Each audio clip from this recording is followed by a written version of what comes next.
Imagine o seguinte cenário: você é um estudante de intercâmbio que não é familiarizado com o país e o idioma ao qual foi inserido. No entanto, você acaba fazendo muitos amigos e um deles te chama para uma festa.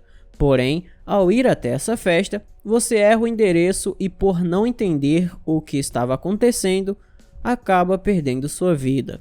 Foi o que aconteceu com o jovem Yoshihiro Hattori, e é sobre isso que irei falar no vídeo de hoje. Então, se você se interessa por esse tipo de conteúdo, eu peço desde já que deixe aí o seu gostei e se inscreva no meu canal clicando no botão vermelho que está aí abaixo escrito inscreva-se, e peço que ative o sino das notificações, porque assim toda vez que eu enviar um vídeo novo o YouTube te notifica e você pode ver que sempre consumir um conteúdo de qualidade. E caso ele não envie a notificação, me siga no meu Instagram, que é esse aqui que aparece na tela, porque lá eu sempre aviso dos vídeos novos. Então, dados os recados, vamos pro caso.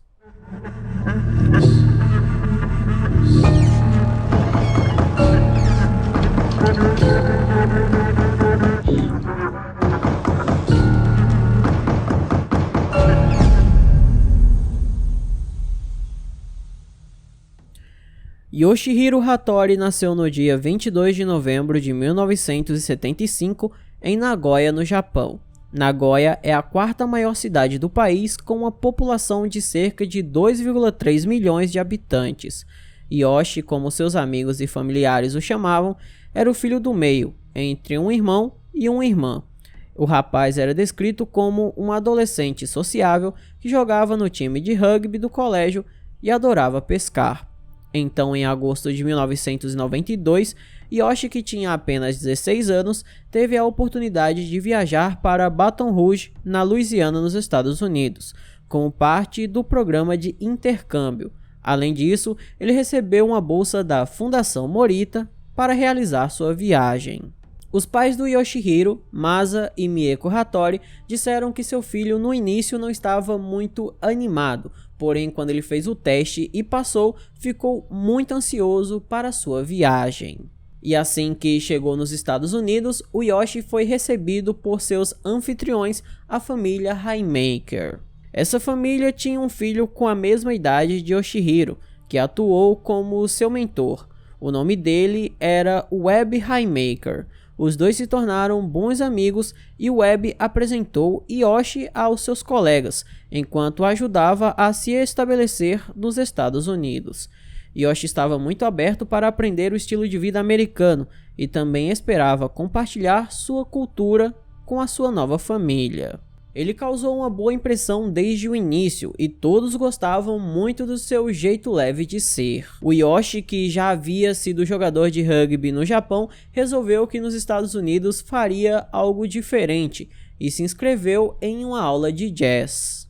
E a Holly, sua mãe anfitriã, conseguiu para ele uma bicicleta para que o jovem fosse pedalando até sua aula. E ela revelou também que Yoshi era muito popular em sua aula de dança. Em setembro daquele ano, Yoshihiro foi colocado em contato com outro intercambista japonês por meio de alguns adolescentes que conheceram. Algumas semanas depois desse encontro, Yoshi e Webb foram convidados para uma festa de Halloween a nordeste de Baton Rouge. Isso permitiria que o Yoshihiro não apenas se misturasse com alunos que compartilhavam a mesma cultura e idioma que ele, mas também visse como os americanos comemoravam o Halloween. Portanto, aquela seria uma experiência completamente nova para Yoshi, que estava muito animado. A festa aconteceria no dia 17 de outubro de 1992, e quando esse dia finalmente chegou, o casal Dick e Holly Haymaker foram para o cinema, enquanto Yoshi e Webb foram para essa festa. Mesmo indo para uma festa de Halloween, o Yoshi resolveu não se fantasiar como um monstro, sendo zumbi, vampiro ou lobisomem. Ele então alugou um paletó e se vestiu como John Travolta. Por sua vez, o Webb se fantasiou como se fosse uma vítima de um acidente, aproveitando de um colar cervical que ele já tinha em sua casa porque ele havia se machucado anteriormente, e também colocando algumas faixas ao redor do corpo. O endereço onde a festa iria acontecer era um bairro residencial de classe média muito tranquilo, que nenhum dos dois jovens havia ido até aquele momento. Os meninos ficaram um bom tempo dirigindo o carro da família Haymaker, tentando encontrar a casa onde a festa iria acontecer. No entanto, não conseguiram identificar o local exato. Eventualmente, os dois adolescentes chegaram a uma casa que eles acreditavam ser aquela que procuravam, pois estava coberta de decorações de Halloween. Eles ficaram um pouco confusos, no entanto, porque esperavam pelo menos ouvir música e pessoas. Mesmo assim, eles se aproximaram da porta da frente, e o Webb disse o seguinte mais tarde: "Acabamos nessa rua. Vimos esta casa. Tinha decorações de Halloween, tinha 3 carros na garagem e o endereço era 10311, enquanto queríamos ir para o 10131, mas acabei de ver o endereço e disse: é isso." Então, achando que estavam na casa certa, os jovens tocaram a campainha. No entanto, não tiveram nenhuma resposta. Eles continuaram insistindo, mas ninguém respondia. No entanto, ao contrário do que pensavam, a sua chegada não passou despercebida. Os rapazes notaram que uma mulher havia lhes espiado pela porta lateral, mas ela fechou abruptamente assim que Webb tentou falar com ela. Eles ficaram muito confusos e começaram a caminhar de volta para o carro. Webb vagou um pouco pelo quarteirão, percebendo que eles poderiam sim estar na casa errada, e tentou então localizar o endereço correto, saindo de perto do veículo. Foi nesse momento que a porta da frente da casa em que Yoshi estava do lado se abriu. Rodney Pierce, um açougueiro de 30 anos, estava segurando um revólver Magnum .44. Ansioso para chegar à festa e acreditando que aquela era a fantasia de Halloween do homem, o Yoshi começou a ir em direção a ele, que estava na porta da garagem. Sem entender direito a real situação, o Yoshi começou a exclamar de maneira feliz: "Estamos aqui para a festa." Foi nesse momento em que Rodney gritou: "Pare!" Mas Yoshi parecia não entender e continuou seguindo em frente. Percebendo a arma, o Webb começou a gritar e o Rodney simplesmente atirou no peito do Yoshi e voltou para casa como se nada tivesse acontecido.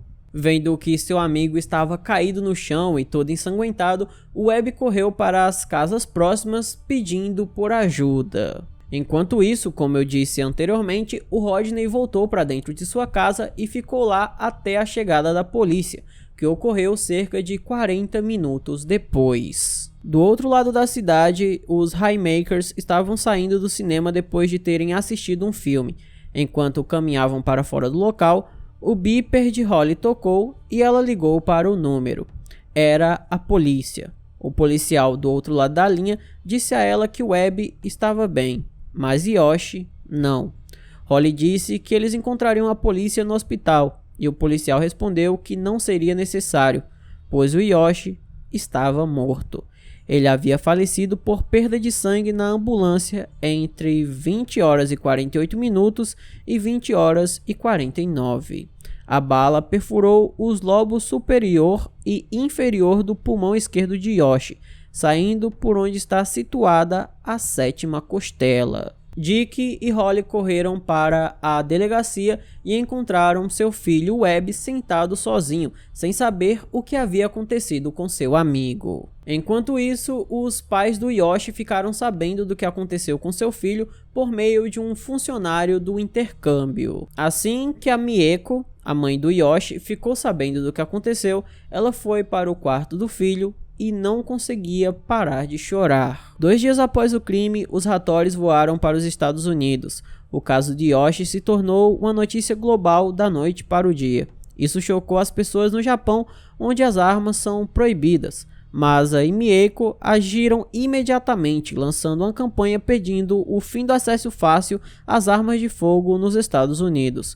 E o julgamento de Rodney Pierce se tornou um circo da mídia. O primeiro problema nisso tudo é que o Rodney foi preso sim, por ter atirado no Yoshi, porém ele foi liberado porque, segundo os policiais, ele tinha todo o direito de atirar em um invasor. Porém, após reclamações do governador da Louisiana e também do cônsul do Japão, ele foi preso e acusado de homicídio culposo. E assim, os eventos que aconteceram naquela noite logo vieram à tona. Quando Yoshi e Webb chegaram ao local e bateram por engano na porta da casa dos Pierce, acreditando ser o endereço onde a festa estava sendo realizada, Bonnie, a esposa de Rodney, espiou pela porta lateral. Ela alegou que Yoshi assustou e por isso ordenou ao marido que pegasse a arma. Alegando nunca ter visto sua esposa tão assustada, sem investigar melhor a situação, Rodney correu para seu quarto e pegou sua arma calibre 44. Os dois disseram que ficaram surpresos com a maneira extremamente incomum de se mover de Yoshi, observando que qualquer pessoa razoável acharia o adolescente assustador. Estranhamente, essa defesa funcionou. Em maio de 1993, após um julgamento de 7 dias, Rodney Pierce foi absolvido após uma deliberação do júri de apenas 3 horas. Após escapar impune, o Rodney disse à imprensa que nunca mais teria uma arma. E uma fonte relatou que após o caso, ele acabou perdendo sua casa e emprego, e vive em um estacionamento de trailers. Masa Hattori, que compareceu ao julgamento, teve que ouvir descrições de seu filho como um descontrolado estudante de intercâmbio japonês hiperativo que pensava que seu trabalho era assustar as pessoas. Mas ele e sua esposa não foram desencorajados de seu ativismo de controle de armas.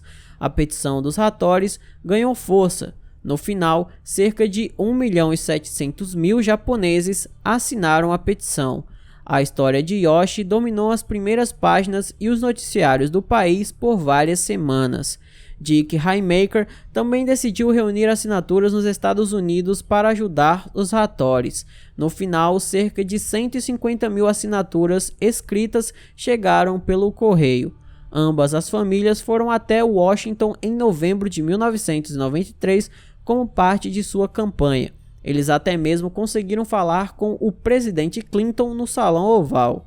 Naquele mês, o Congresso aprovou o Bad Handgun Violence Prevention Act, exigindo verificações de antecedentes dos compradores de armas e um período de espera de 5 dias em todas as compras. O presidente Clinton sancionou essa lei apenas algumas semanas após conhecer os Haymakers e os Hattoris. Quando a lei foi sancionada, o embaixador dos Estados Unidos no Japão foi até a família Hattori e deu a eles uma cópia da lei, dizendo que o casal havia tido um impacto muito grande na sociedade americana. A família Hattori decidiu abrir um processo contra Rodney Pierce, sua esposa Bonnie e sua seguradora residencial.